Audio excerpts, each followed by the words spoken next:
Doctor Babasaheb Ambedkar open university.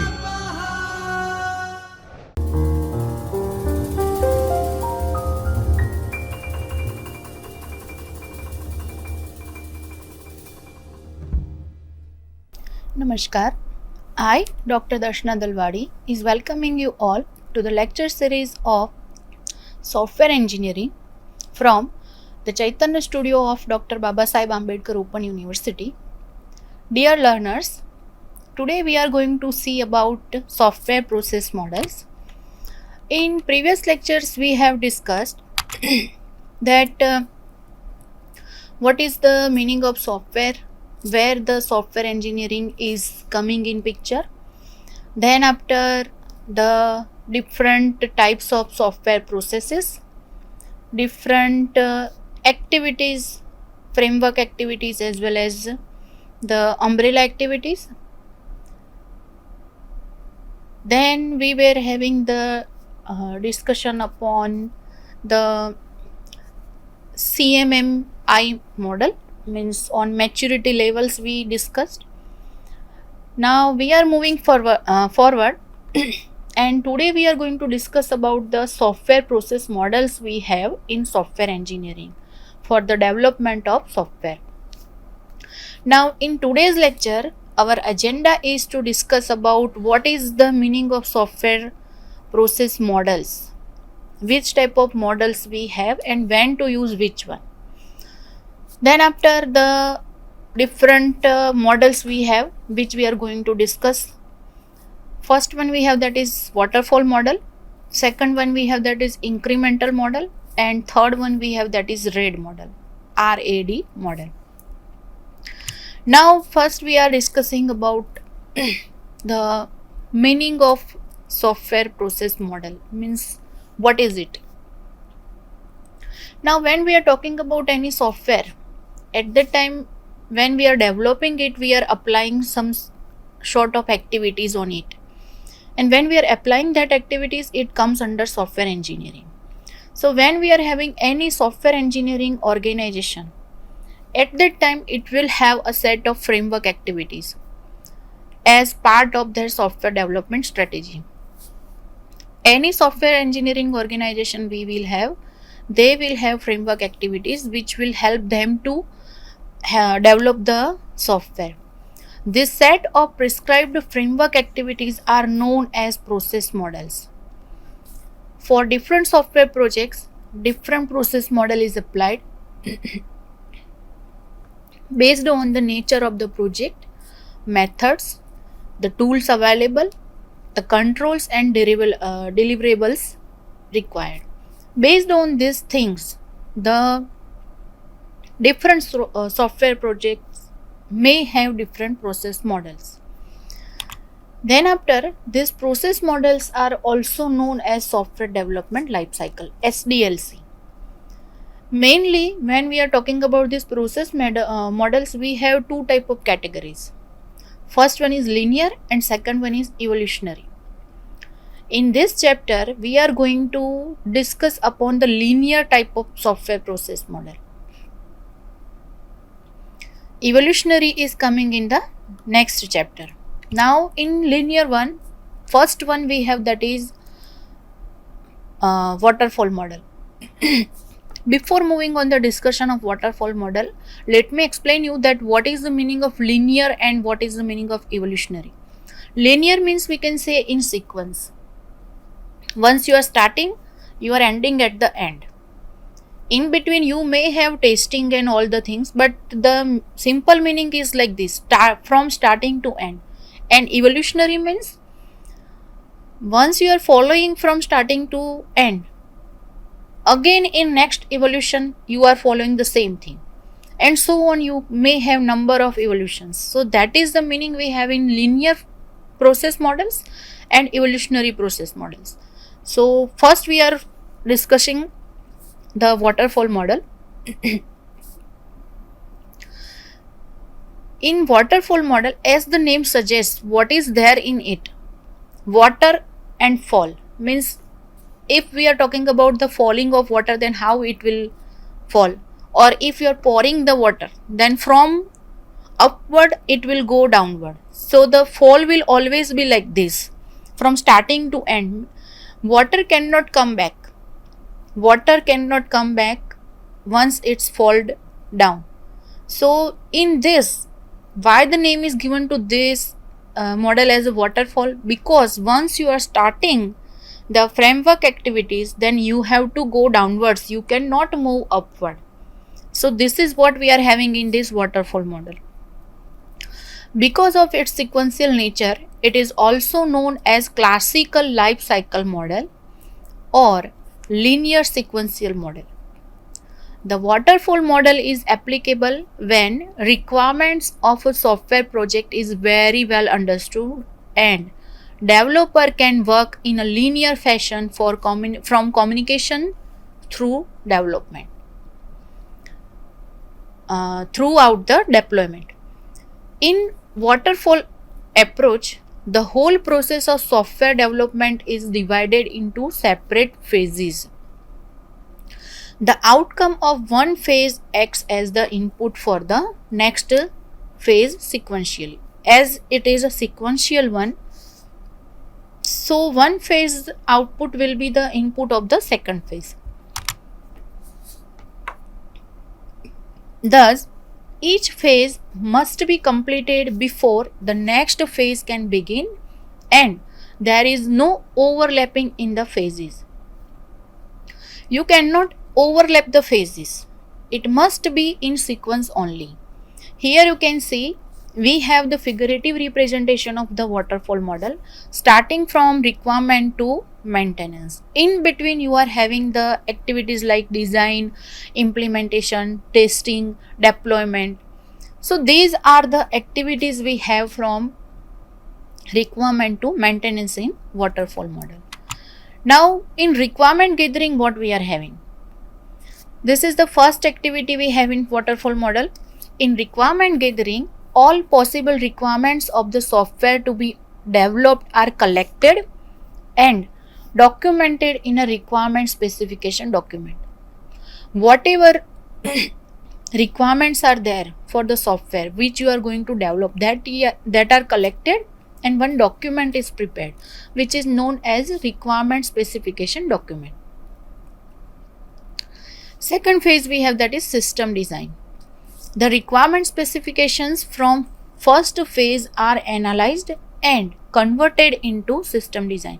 Now as we have seen that in requirement gathering we are having one requirement specification document from which the requirements are analyzed, and based on that the system design is developed. This system design helps in specifying hardware and system requirements as well as helps in defining the overall system architecture. What will this system design will do?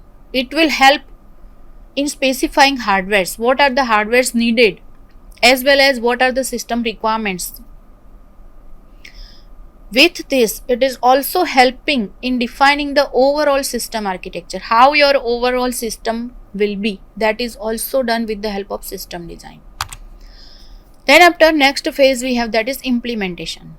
With inputs from the system design, the system is first developed in small programs called units, which are integrated in the next phase. How it is implemented? Now system design is done. Now the implementation phase is coming. How it is implemented?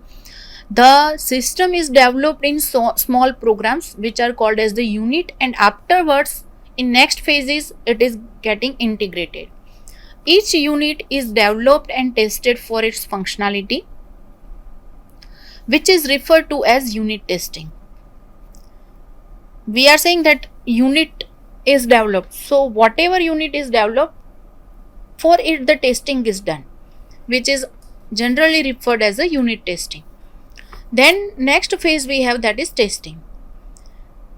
Individual unit testing is also done, but as we have said that when units are developed, in next phases or in subsequent phases they are combined, means they are integrated, so that testing we also have to do. So here in testing part what we are doing, all the units developed in the implementation phase are integrated into a system, and after that it is testing each and every unit of a system. Post integration, the entire system is tested for any faults and failures. After integrating, the entire system, integrated system, is tested for finding the faults and failures. Then after testing, the deployment phase is coming. Now in deployment, what actually happens? Once the functional and non-functional testings are applied, the product is deployed in the customer environment or released into the market. In simple terms, we can say we are delivering it to the users to use, so that we can understand that whatever requirements were given to us are fulfilled or not. So that is what we are having in deployment phase. After that, we are having maintenance. Now after deploying, means after delivering, we need to maintain it. So the next phase we have, that is maintenance. There are some issues which come up in the client environment. It is not so that we have tested, we try our best to test it in each and every angle, but somewhere it happens that we are not finding the exact fault or errors which the customers are finding. So some issues are there which are coming up with the clients in their environment. To fix those issues, patches are released, and to enhance the product, some better versions are released. Now you found some issues, so you need to provide some solutions to it. So that is called as the patches. You are not going to develop whole software again, but wherever you find some difficulty to it, you are doing some analysis, and then after doing some coding or doing some changing, like that you are trying to provide the solutions to the error. So that is called as patches. So patches are released which will enhance the product's quality, as well as some better versions are released. All these are coming in maintenance. Maintenance is done to deliver these changes in the customer environment. So these are the things we are having in this waterfall model, means these are the activities we have. All these phases are cascaded to each other, in which progress is seen as flowing steadily downwards like a waterfall through the phases. As I said that you once start with the communication, then you have to end with the maintenance only. So this is what the flow we have in waterfall. Every software developed is different and requires a suitable SDLC approach to be followed based on the internal and external factors. Whenever we are talking about software, we have already discussed that whatever type of software you have, based on its requirements as well as its different internal and external factors, you have to decide the development process for it. Which type of SDLC you are going to use, that depends on its requirement as well as its internal and external factors. After that, we are discussing this waterfall model, but when we can use it properly, or where it is appropriate to use this waterfall model. When requirements are very well documented, means it is very clear and it is fixed, then you can use this waterfall model. Fixed in sense, right now it is not so that anything you can fix in the beginning. You cannot be fix anything.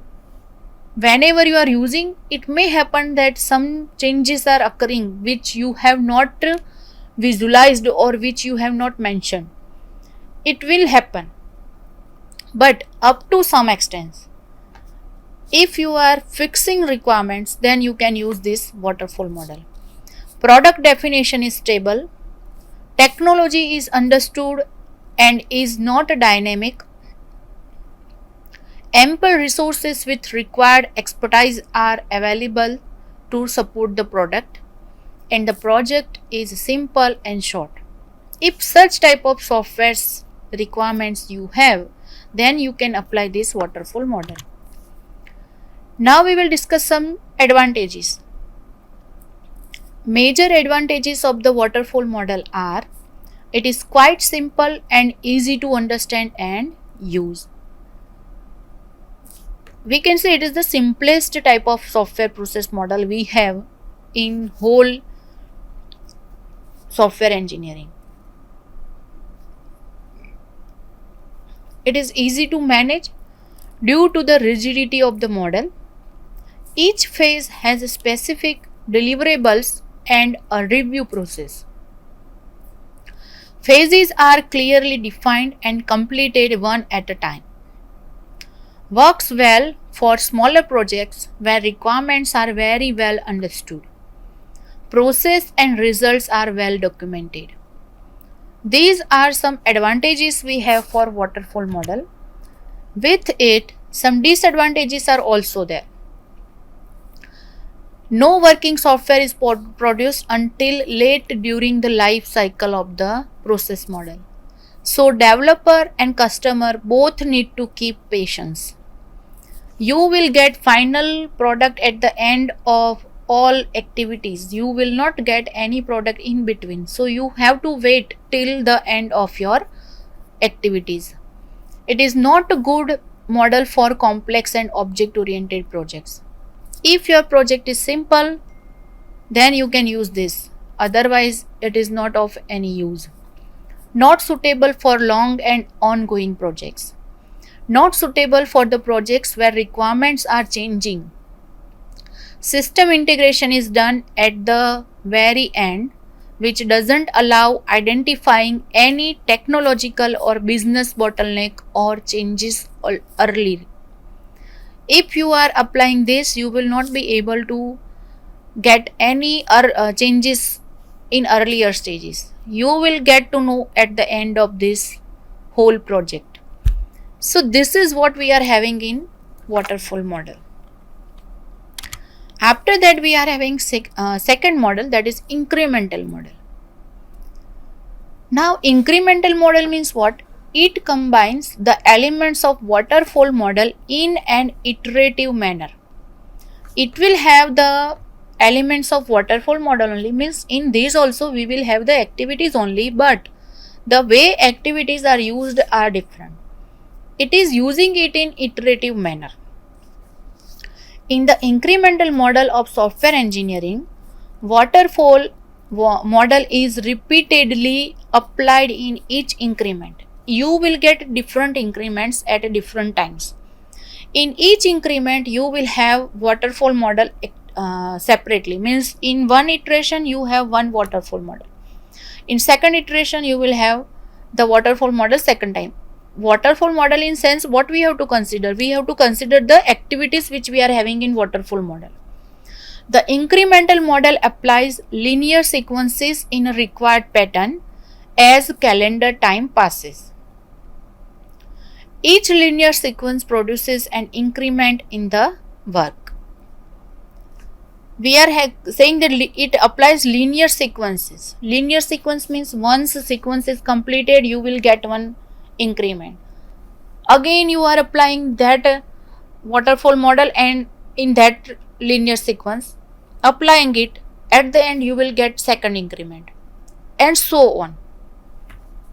Thus, it delivers a series of releases called increments, which provide progressively more functionality for the client as each increment is delivered.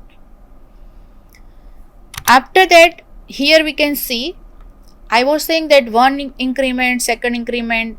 So here in this figure you can understand that we are having project calendar time, then we have software functionality features. At different project calendar times, we are having different increments. You can see here the activities are written from communication to deployment. 5 activities we have, that only we are going to apply, which we are using in waterfall model also. So that is why we are saying that in each iteration it is applying waterfall model. Here in increment 1 you can see 5 activities we have. At the end of 5 activity we will have the first increment. After some time you can see the starting of your increment 2 is not at the point from where the starting of increment 1 is in our graph. So it indicates what? It indicates that after some time, when you are starting increment 1, after completing it, after passing some time of delivery of first increment, you will start your second increment, and so on. You will have number of increments that are called as increment n here. So this is what we are having in incremental model.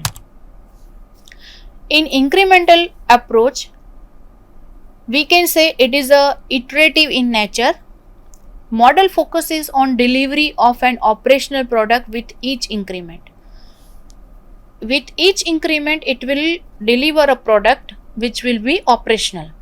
When incremental model is used, first increment is often a core product in which basic requirements are fulfilled. Here you will have one advantage which you are having as a disadvantage in your waterfall model. That is what? That is that you will not have to wait for the completion of all iterations. At the end of first iteration you will get one functional product which will called as your core product, which will have basic functionalities. You can use it, you can tell if any changes are required, then in second iteration that changes will be implemented. Many supplementary features are delivered in next increments. Incremental model is useful when staff is unavailable for a complete implementation within a deadline. Then after we have some advantages of incremental model. Developer can develop prioritized requirements first. Whatever software you have, in that suppose you have decided your priority of completion of requirements, means which are the highest priority requirements you have to develop first. So such type of development is possible in incremental model. Initial product having basic requirements are delivered early. Customers gets important functionality early which can be evaluated early. As I said that at the end of each iteration you will get one operational software which the customer can use, which they can evaluate and can give their inputs. Each release is a product increment so that the customer will have a working product at hand all the time.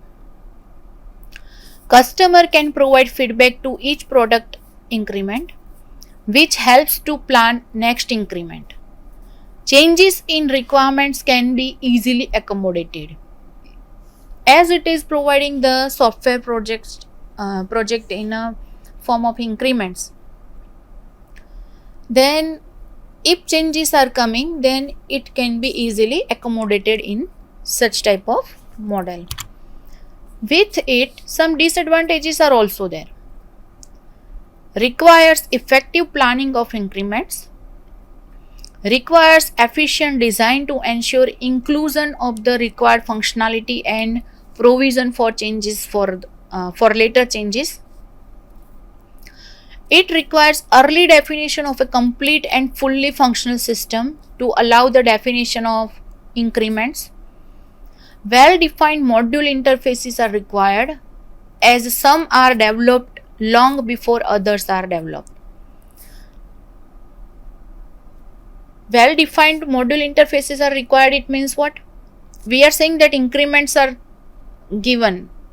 The product is delivered in increments. So it may happen that we are having number of increments. Let's say we have 15 increments of only one product. Now if we are not having well-defined module interfaces, for all these 15, then what will happen? If we have to check what was there in increment 1, then it will be very much difficult for us to get that information. So to get the connection between all these increments, we required a well-defined module interface which will help us to identify such things. And because we are having this increments, we require this thing.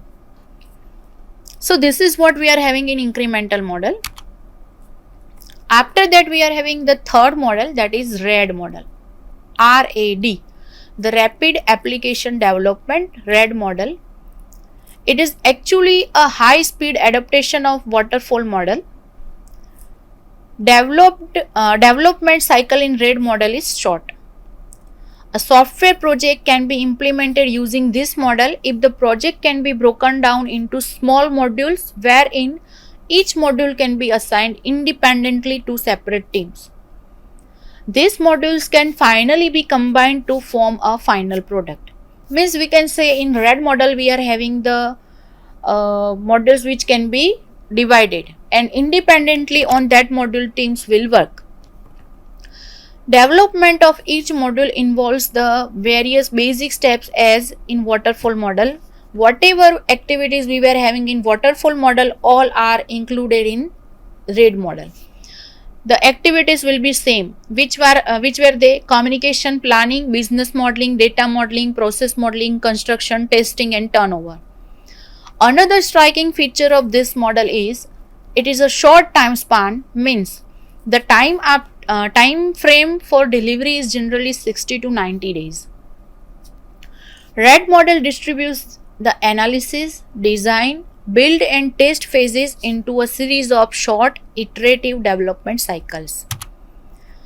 In business modeling, we can say the business model identifies flow of information and the distribution of information between various business channels. Complete business analysis is performed to find the vital information of business, how it can be obtained, how and when is the information processed, and what are the factors driving successful flow of information.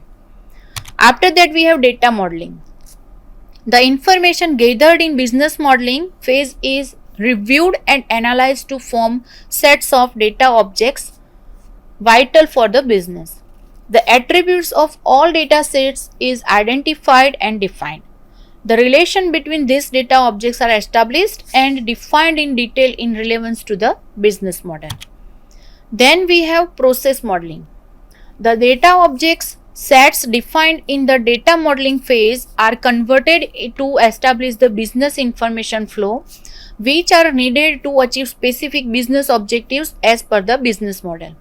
Whatever business model you have, based on that your process model will be defined. The process model for any changes or enhancements to the data object sets is defined in this phase. Process descriptions for adding, deleting, retrieving or modifying a data object are given. Here you can see the figurative representation of RAD model, Rapid Application Development Model. You can see here you are having team 1, team 2, team 3. All these teams are working on different modules but applying the same activities from business modeling to testing and turnover. So this is what we are having in RAD model. In it we have some activities. First activity we have, that is construction. The modules are built and coding is done by using automation tools to convert process and data models into actual prototypes. Emphasis is given on the use of pre-existing software components. Then after we have testing and turnover. The overall testing time is reduced in RAD model as each module is independently tested during every iteration. We need to check the data flow between interfaces between all the components at the end of whole integration of system. Since most of the programming components have already been tested, it reduces the risk of any major issues. After turnover, customer feedback is taken to identify if more iterations are required for or not. If a business application is highly modular in nature and if its major functions are to be implemented in a short time span, then we can apply the RAD model. Each major function can be developed by a separate RAD team and then integrated to form a whole project. Its advantages are use of reusable components and automatic code generation tools, continuous feedback from the customer, project development progress can be measured. It is easy to accommodate changing requirements as we are having short iterative time span. It is also having some disadvantages. This model requires sufficient developers to create necessary number of teams. Customer involvement is required throughout the life cycle. If the product is not highly modular in nature, RAD cannot be applied. The use of powerful and efficient tools require highly skilled professionals. RAD model is not appropriate for a project which is having highest technical risk. So these are the three models, and whatever we have discussed, we are summing up. We have discussed the general process model. Then after we have seen what are the framework activities we have. Waterfall model we discussed, its advantages, its disadvantages, when we can apply it. Incremental model we have discussed, and after that we have discussed the RAD model. So dear learners, in this lecture we are keeping up to this.